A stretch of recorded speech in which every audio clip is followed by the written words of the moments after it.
नमस्कार सांग मैंने वेलकम टू माय चैनल। आज ये वीडियो रे जानिबा जे कौन पाई सुभद्रा योजना पैसा स्टूडेंट मानक मिलबनी। जदि आपण माने स्टूडेंट अछंती ताहाले ए वीडियो को शेष जाए देखंतु तापर जानि परिबे आ केमिति फॉर्म पकेइबे।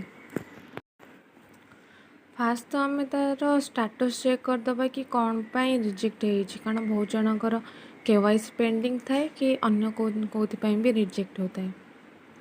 तापर जाइए आम तार रिजन जानी सारा तापर जाई अलग स्टेप देखा।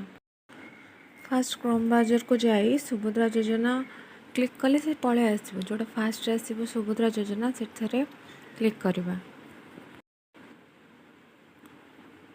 देन तापर लेखाई जोटी आवेदन स्थिति सेठी जिबा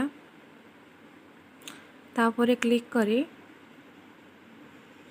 करेक्टली दबा कहीं भूल देले आसबनी। आधार नंबर दे सारा पर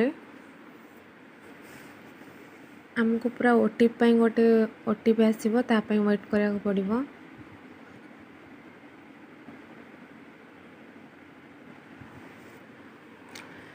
देखो ओटीपी गोटे आसीगला।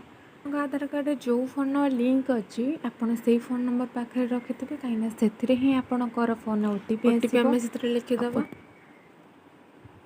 ओटीपी दे सारापर आपण को स्टेटस देखईदेव 4 मिनट रोचे से ओटीपी लिखि सारापर आपणकर स्टेटस पळे आसीबो।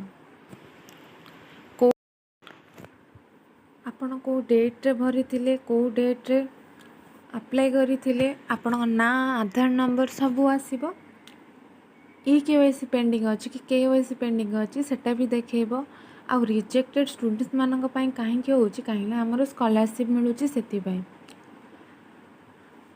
आमर रिजेक्ट हो जाउची। जदि मो वीडियोटी भल लगी थाए देन सब्सक्राइब कर दियंतु।